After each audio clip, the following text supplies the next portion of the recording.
Mark. He has been with SEM for 4 years, and he currently teaches AP Studio, advanced drawing, painting, digital photography, art history, and he is the co-teacher for Creative Spirit with John Vita. Anyway, now I will turn it over to Mark.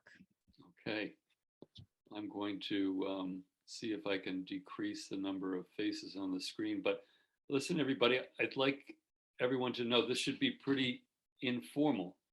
And so if anybody has a question, please feel free to interrupt, because that'll make it fun. If anybody wants to make a point or argue a date, I've got some dates on some of these images, and sometimes I'm a little casual with my dating. But I would encourage anybody to comment as we're moving through, and just jump in and say, wait a minute. But in the meantime, I'm going to move these pictures of us off to the side. And can everybody see the title page? Yes. Okay. So I call this Revering References in Art History, Watching Artists Influence Each Other. And the point here is that there are lots of different ways that artists use each other's work. And sometimes it's very competitive. Sometimes it's educational, as you can see in this image here. On the left, we've got detail from fresco by Giotto that's in Florence. And on the right, a drawing that had been discovered by Michelangelo. And you can see Michelangelo drawing from the Giotto fresco, not all of the figures, but certain aspects.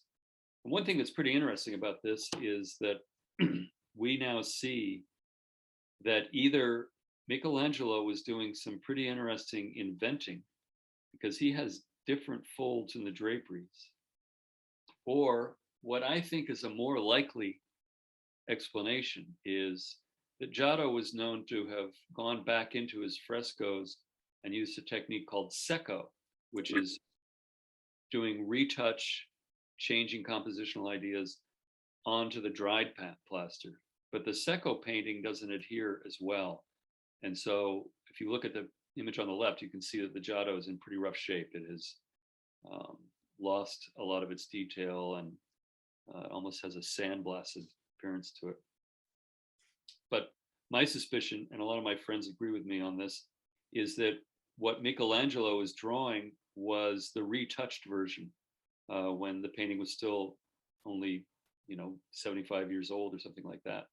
Michelangelo being a young man, maybe a boy, when he was doing this drawing.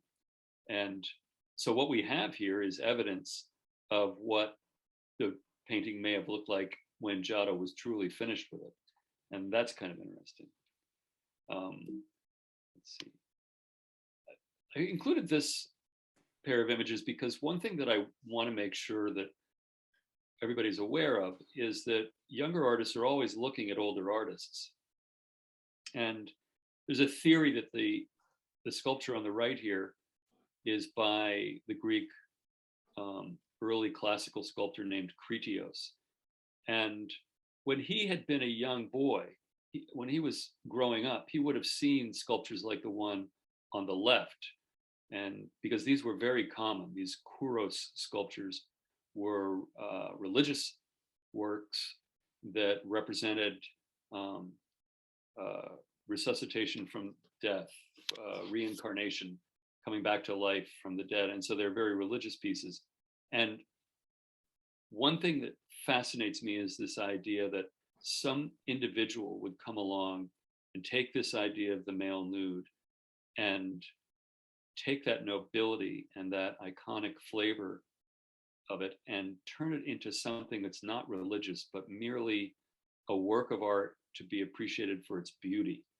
And you can see the difference between these two works. You can see that the one on the right is no longer merely a religious icon, but it is now about the humanism and the nobility and the heroism and idealism that the Greeks were at this time just beginning to make the core of their culture. So this idea of rebelling against the past is also present in the way that artists are referencing each other. Now, this is another Giotto on the left, and this is a really curious thing to me. The Giotto on the left is actually from the same fresco cycle that I showed you a moment ago. And on the right, we have a painting from 50, 60 years later by an artist named Lorenzo Monaco, and he's using the same essential composition that Giotto used. The subject here is the feast of Herod, the feast of Herod. King Herod has had John the Baptist beheaded, and so here the Baptist's head is being presented to King Herod.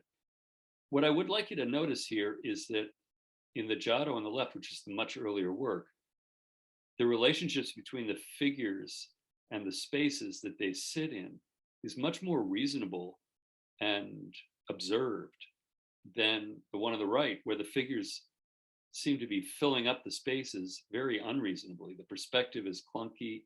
If you look at the angles in this alcove here, they don't work as pleasingly and as reasonably as the same angles in the Giotto. So here we have somebody who's copying Giotto and apparently not quite getting it, a little confused about proportion and perspective. Look at this awkward angle up here and how this doesn't relax itself the way the same angle does in the Giotto. So this is another fun thing to look for when you see artists referring to each other. It's another curious one to me. There's an odd thing happening here. There's Giotto on the left. This is from the fresco cycle in Padua, Italy. That's pretty well known in the Arena Chapel. And on the right, we have a bit of fresco from a lovely town in Tuscany called San Gimignano. And we're not exactly sure who the artist was. It's most likely Barna da Siena, but it might be Lippo Memmi. And these are from, 40, 50 years after Giotto's. And if you'll notice here, they're both Annunciation scenes. But curiously, there's an eavesdropper in both these paintings. There's one on the right and one on the left. And as you can see, they're both holding some sort of, and at this point, I would invite anyone who's joined us today who knows what this rod with fabric, that apparently it's some sort of sewing device, or you can see there's maybe a needle or a yarn or something hanging here, and over on the left, she has it hanging from her other hand. So this artist Barna da Siena has decided to make reference to the Giotto by having this eavesdropper just outside the room, engaged in the same everyday life activity of working with that sewing kit of some sort. Does anybody know what that is? I'm bringing up everybody's faces again. Anybody familiar with those? Nope. We don't have any cross stitchers here or anything like that. All right. And then one more look at Giotto here. This is one that I find really interesting. These are two details. One's from a Giotto on the left, and the other is from a Lorenzetti, one of the Sienese contemporaries of Giotto. Now, this to me just doesn't seem, it's likely that it's coincidental, because the way that the human leg and foot engages with the front donkey leg is this poetic little moment in both frescoes, and it seems impossible that Lorenzetti was unfamiliar with the Giotto, this little moment of everyday life that's happening here, and that interesting rhyming of posture. So there's an interesting little quote there. As we move further through art history, but still in Italy, on the left we've got what's most likely a Giorgione painting. A lot of people believe it was completed by Titian after Giorgione's death. Titian was very close to Giorgione. They were good friends when they were youngsters, and they were both being trained in the studio of Bellini in Venice. And Giorgione had achieved such promise and talent at a pretty early age that he asked permission from his teacher, his master Bellini, if he could go off on his own and start his own studio. And Bellini said, yes, you're very good. You go right ahead, go have your business. Just keep it on the other side of Venice for me, all right? And so off he went, and Titian went with him. And I guess the story is that they had been roommates. But Giorgione dies of the plague in the early 1500s, and Titian survives him. And so it looks like Titian was completing a lot of his early paintings. Now, what I'd like you to notice about this, and keep in mind, the painting on the left is a pagan subject. It's Venus asleep in a landscape.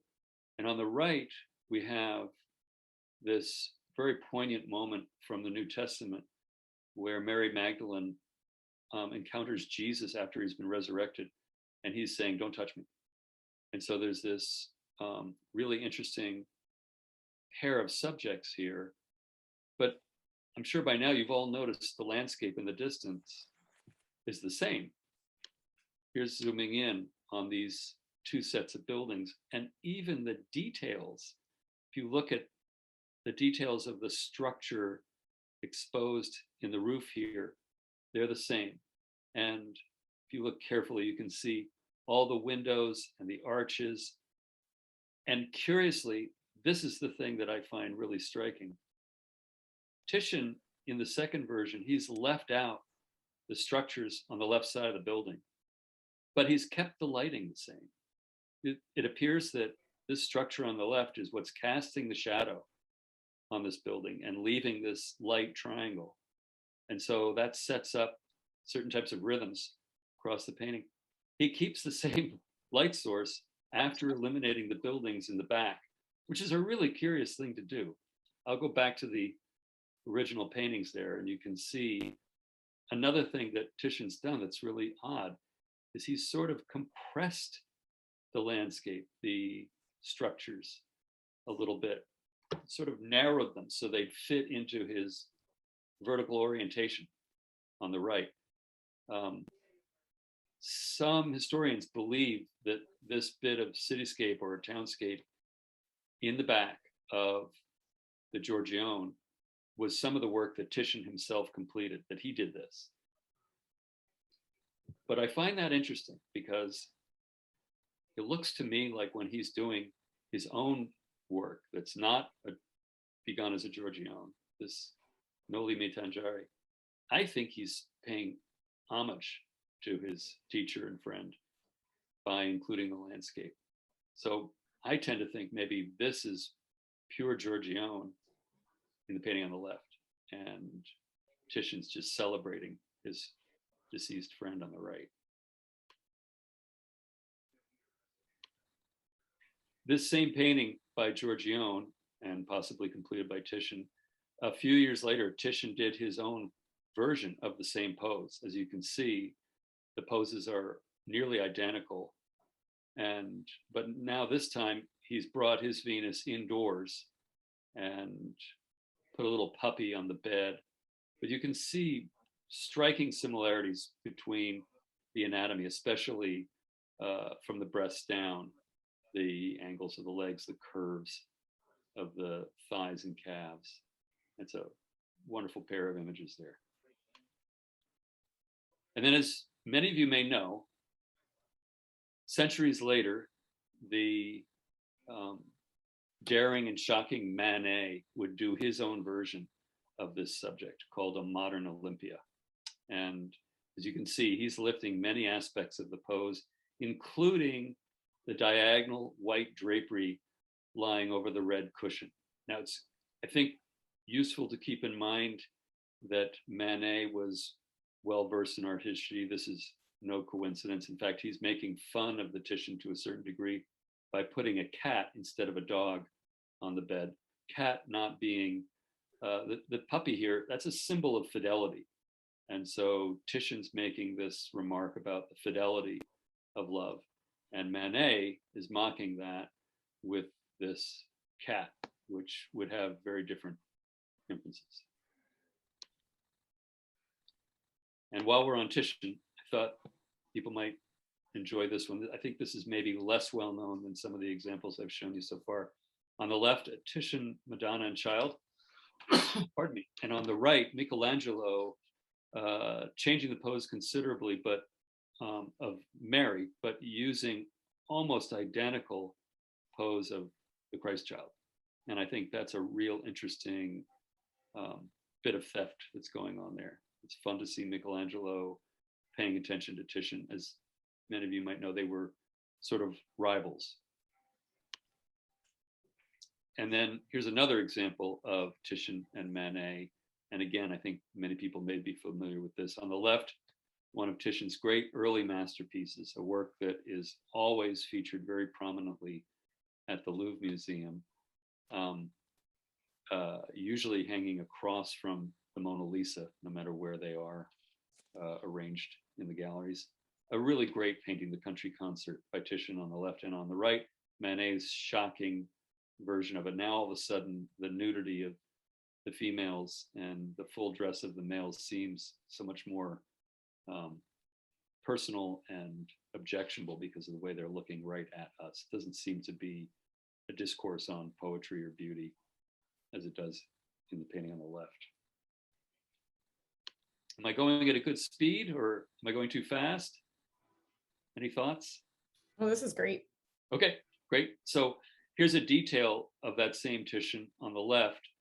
And on the right, a really curious thing. This is, and there are a number of these. J.M.W. Turner was fascinated with Titian, and he would go to the Louvre and to other museums and do drawings in his sketchbook. But it's really clear that this was done from memory. And he's trying to remember elements of it as he's doing this sketch, but it's not drawn directly from the painting, because look at the angle of the woman's shoulders here, almost level. Whereas in the Titian, there's this dramatic turn of the figure. The drapery is different. Some elements of the posture are pretty different. He's exaggerating the size of the tree, but look at this right here. If you can see what my cursor's doing, you can see him remembering at some point this very important diagonal that creates a key contrast in the painting. There's a diagonal that runs all the way through the picture. Let me back up so you can see that. This diagonal that runs through here and through the intimacy of these three figures and down to this foot.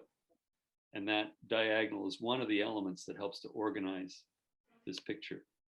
And you can see here Turner remembering that there is that angle that comes off of her hip. It's really curious because part of me thinks, well, maybe he was drawing it from the painting, but there just isn't enough accuracy there. Go ahead. Yes? Did somebody? I thought maybe I heard somebody offering something. Anyway, there's Turner and Titian, and some Titian from the 1520s, another of his early masterpieces. This is also a painting on the left that hangs in the Louvre. And so it was well known by many artists that would visit the Louvre regularly, and Peter Paul Rubens was one. Anthony Van Dyck also did a copy of this. You can see how differently Rubens is handling this composition, especially the color and the contrast. And then I think we've got another example coming up down the road.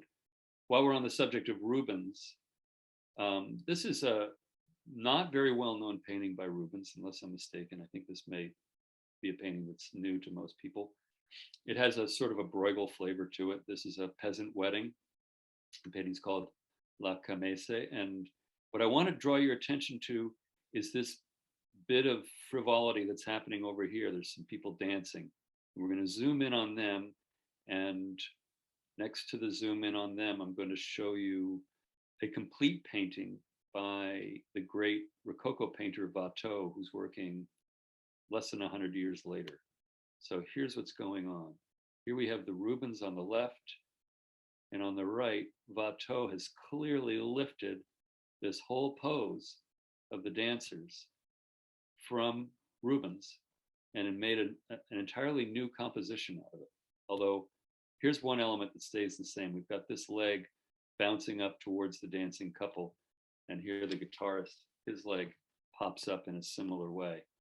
So this is a really great example of a great painter like Watteau, one of the finest and one of the earliest of the Rococo masters at the tail end of the Baroque, a great artist like Watteau just completely stealing a set of poses from a painting he admires.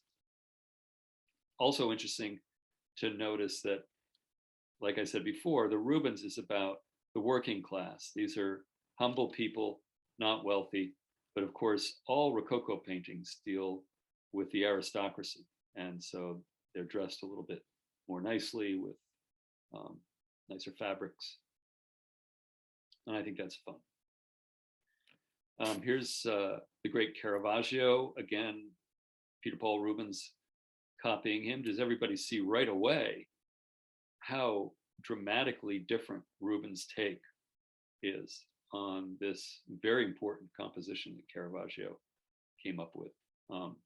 And one thing that happened, I've shown this pair of paintings to many students over the years.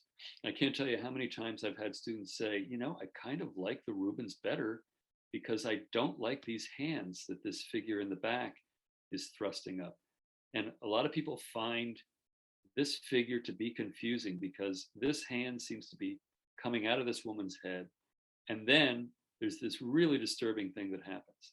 We have this very important figure in the foreground who's holding the legs of Christ, and his legs come down like this. But some people, all of a sudden, they can't unsee it. These legs become attached to this figure, and it makes this figure into this strange dwarfish character. And so a lot of my students have theorized that maybe that's why Rubens just leaves this figure out, because the figure is so problematic in different ways. And Rubens then reinforces this figure, the one that's holding the legs of Christ, by making his legs all the more powerful. They're much chunkier and more muscular than those of Caravaggio's. Another interesting pairing there. And I think it's safe to say that these types of exercises are mostly educational. It's not like Rubens is going to get away with claiming this is his composition and having that much of a difference that he's altered it. That's not going to allow him to make any claim on the painting. He's just doing it for his own education and to learn more about this great composer, Caravaggio. Here's one that I really love. We're moving forward into the neoclassical period. So the Baroque has ended. And on the left, we have this wonderful portrait by Ingres. And he's, as you can see, mid-19th century. And he's clearly looking directly at this Roman fresco from the first century AD. You can see how similar the posture of that delicate wrist and splayed fingers and elbow are in this wonderful painting. Isn't that neat? I love that comparison. And so did Picasso. As you can see, he took off on the same idea. And I guess maybe many people will know that Picasso did a whole lot of copying of old masters, and he really loved Ingres and did a lot with Ingres. As you can see in the Ingres, there's a mirror and the reflection of the profile of his subject. And Picasso does the same thing over here. And back to Titian, because I wanted you to see, since we were in the neoclassical and romantic period of Ingres and Delacroix, who were fierce antagonists, here's Delacroix doing his version of a Titian. And then I thought it might be fun to bring back the other pairing from earlier so we can bounce back and forth and see how differently Delacroix and Rubens treat this composition. Look at how the Rubens figures on the left are almost in a completely different part of the space than the two figures on the left in the Delacroix copy. So you can see how differently these masters will reinterpret someone's work. And speaking of Ingres and Picasso, here's another. This is, I think, also really interesting because Picasso loved Ingres. Picasso loved Ingres' neoclassicism, and the first thing that Picasso started doing after his Cubist period was he started re-exploring neoclassicism again. One thing that you can see here that's really interesting is what information does Picasso want to hold on to? Okay, so we've got this long arm and a hand that's holding the fan. That's here. The fan is right there. And here's the foot. And that's here. Here's the foot. And here's the other calf. And that's present. And there's a bit of interruption of drapery with whatever this pillow is. That's there. But most important, of course, the key to the Ang is this curve that runs from the figure's head down her chin, her neck, over her shoulder, down her arm, and up into the drapery, so that we get this very graceful, gradual swirl of shape. And Picasso likes that. But look what he's added. This bizarre orange shape that reintroduces itself into the space. There's nothing like that suggested over here.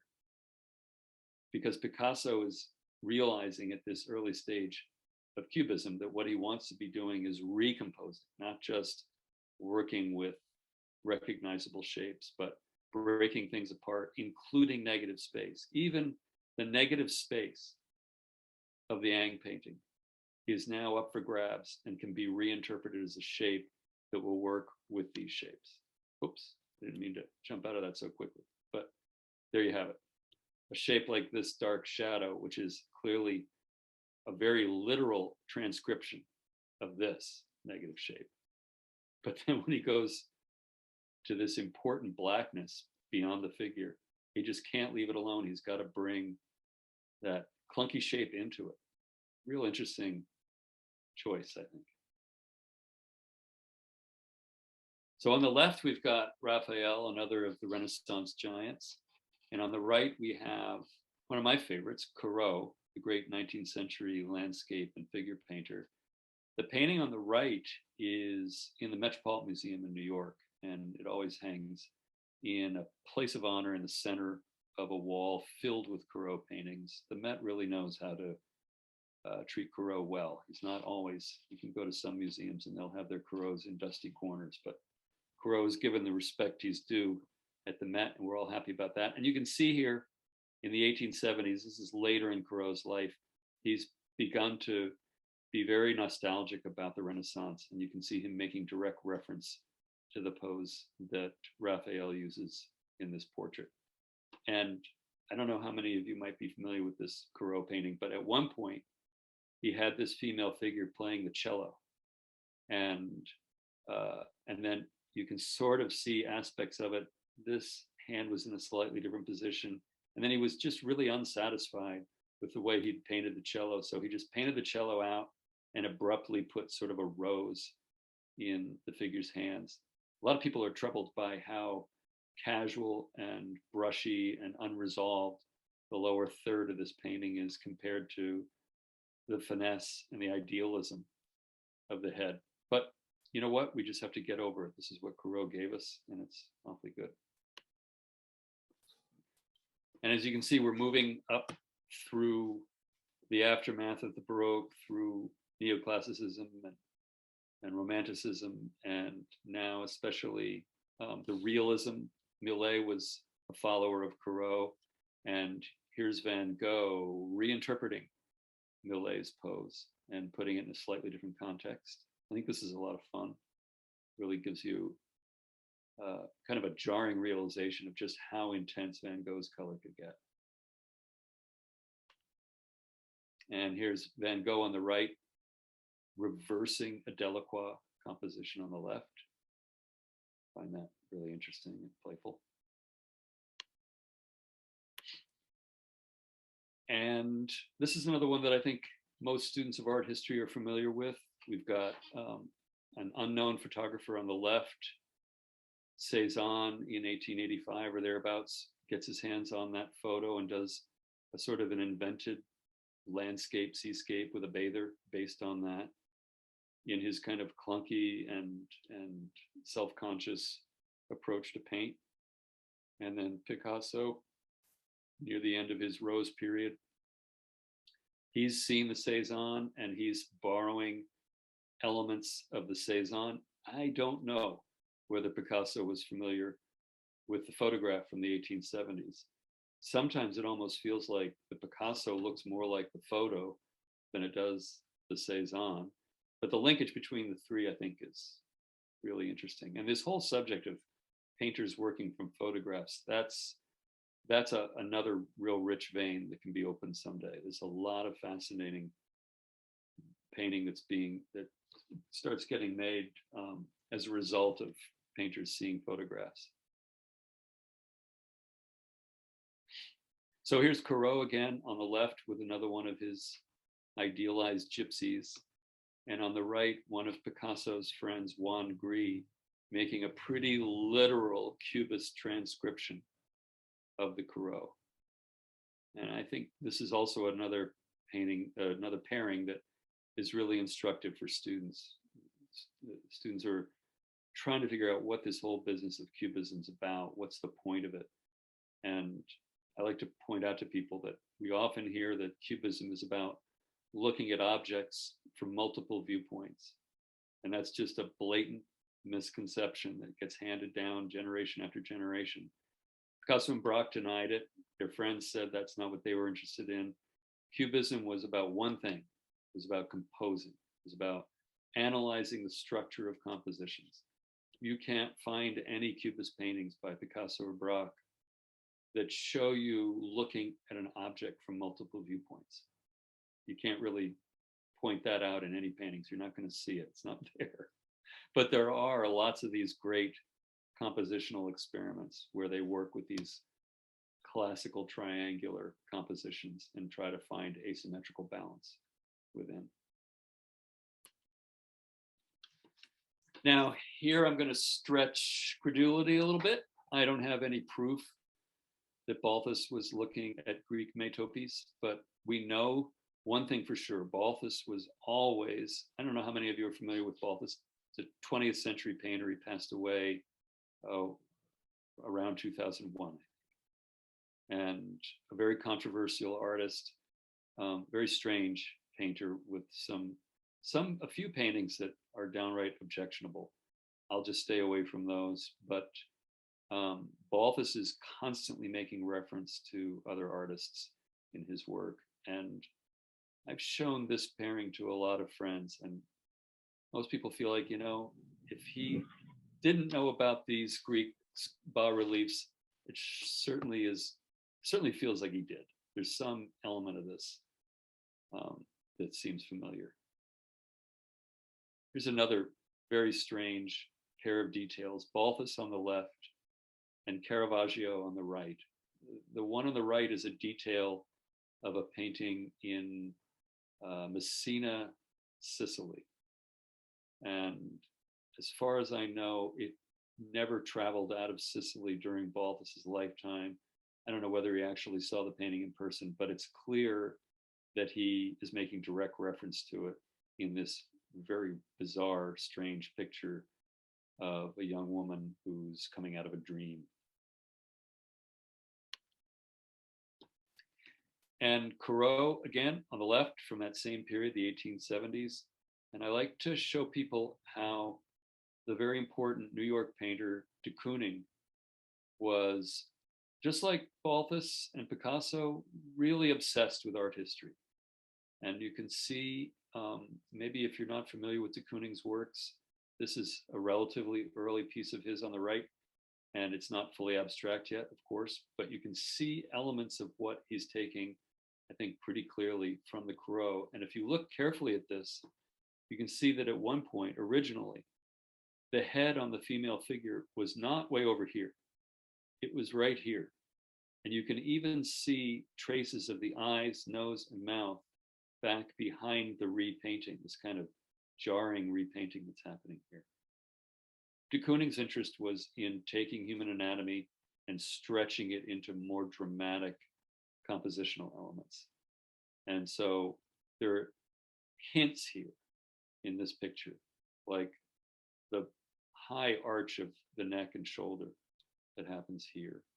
And of course, the posture of the arm and the head. But even things like the arms of this chair, which sort of suggest the book in the lap on the Corot figure, the banding on the sleeves.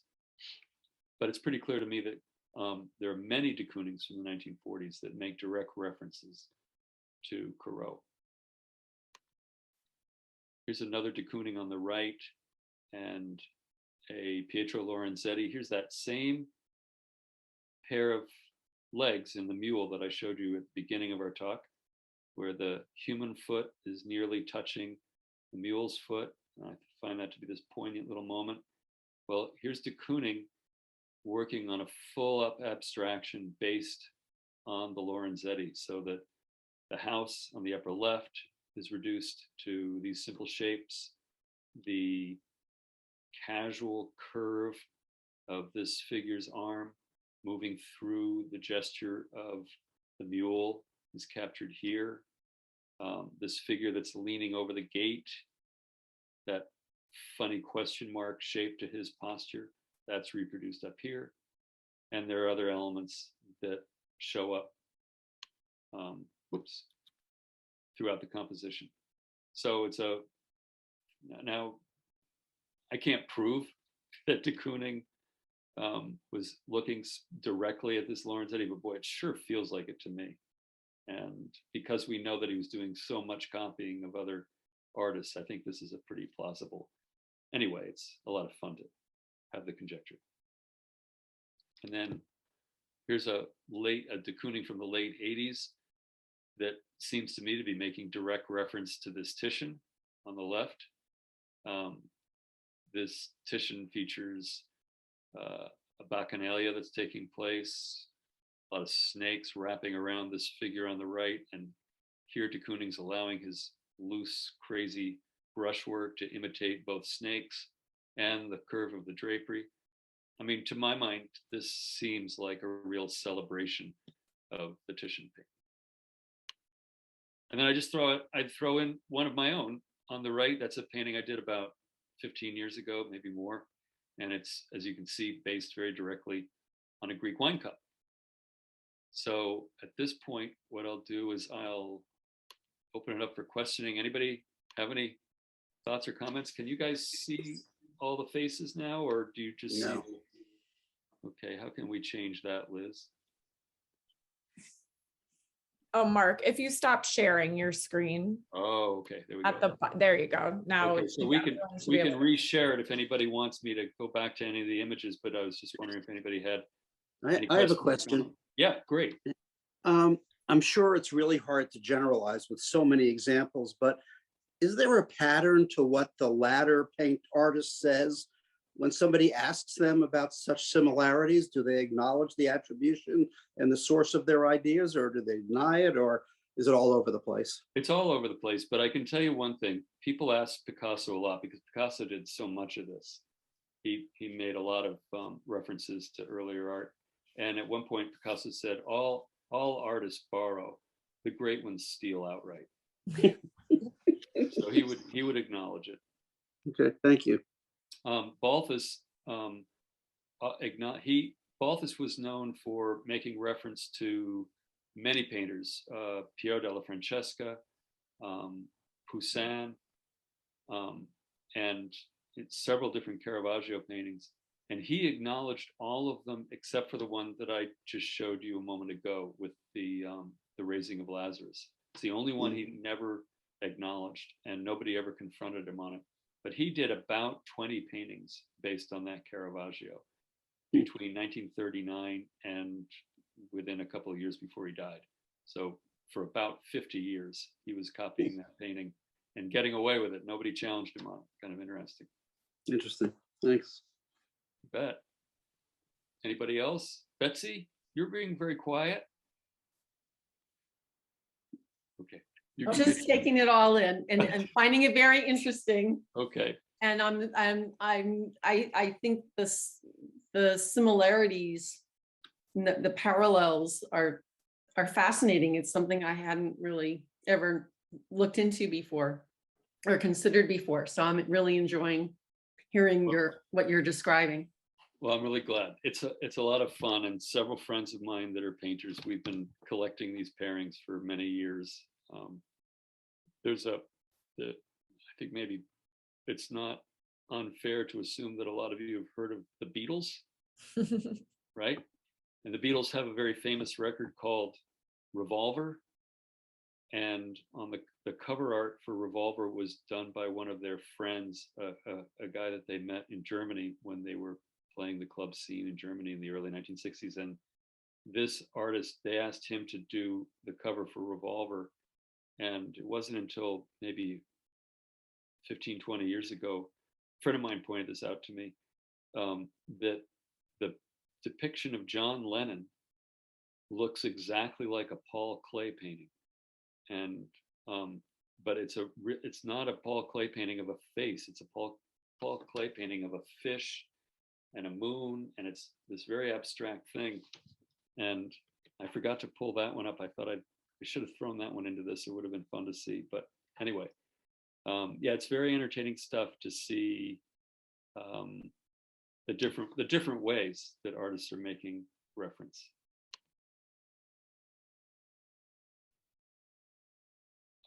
So I've got a question here asking what motivated me to make my painting with a reference. Am I understanding that right? Well, I don't do it with all my paintings, but basically what that's about there is that Greek pot, which is also in the Metropolitan Museum. It's a wine cup from the Red Figure period, which is near the end of the great period of Greek pottery. I just think there's beautiful drawing in that. I love that wine cup, and I think the figures are really beautiful in it. I love the way that they relate to each other, that negative space between them, and that's always been a concern in my pictures, the way that the negative space between the figures, the way they relate to each other. And so, yeah, it was just because I like that cup, that's all. I thought it was beautiful. And like I said, a lot of artists are doing this, sometimes in a kind of a sneaky way, sometimes very out in the open, but just about every painter I know makes references to older art in their work quite often. One friend of mine, she'll take an old master painting like a Piero della Francesca that has a group of figures filling this composition. And what she'll do is she'll keep the sky, but she'll change the figures into still life objects. So she's got the same composition as the Piero, but it's not idealized figures. Now it's little bottles and pots, and it's very clever what she does. And you look at it and you go, why does this look so familiar? And then you realize, oh, she's just stealing another Piero again. That's clever. It's really fun. Other questions or comments? Okay. All right.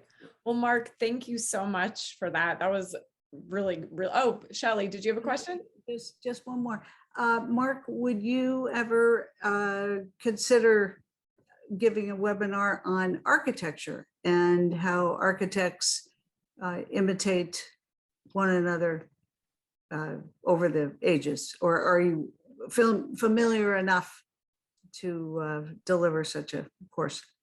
Well, that's something I'd love to do, but I can think of a dozen people that would do a much better job at that than me. I mean, I love architecture and I spend a lot of time with it, but I know people who are much more well-versed and have better resources, and they're architects. They know their way around a building, literally and figuratively. So I think, I mean, I love architecture too. If we get Jim Rogers to come in and do one of these, I think he'd be ideal for it, right? Right, Liz? Yeah. Yeah, that's a good idea. We could definitely do something like that. Yeah, you all know Jim Rogers. He's a brilliant architect and a SEM grad, and I think he's mentoring some of our students right now. But he's a wonderful speaker, and I think he'd do a great job with that. And I'd be in the audience with you if he was speaking. Yeah. Thank you. Class of 77, right? And his wife is at the lower school. She's right. a teacher at the lower school. Yeah, I think we can get him. That's a really good idea. I'll work on that. He'll actually be in for his reunion So I'll talk to him about it. So Terrific. that'd be awesome. Then, okay, good. Thanks. Thank you. Sure. Well, This was great. Thank you. anybody feel free to contact me with other questions. I'm easy to reach through the school. And so if you're feeling shy like Molly, then you can always just email me or catch me in the halls. But Yeah, thanks very much for this opportunity. It's a real honor to speak to Thank you you, all. Mark. And I'll send everyone the you. recording too, so that you can reference any of the pictures that Mark showed and you can reference the presentation. Great. Thank Thank Thank you. you, Mark, and thank you everyone Thank you. for joining us. Thank you Thank you all. so much. It was excellent. Thanks. Have a nice evening. Have a good night. Bye-bye. Right.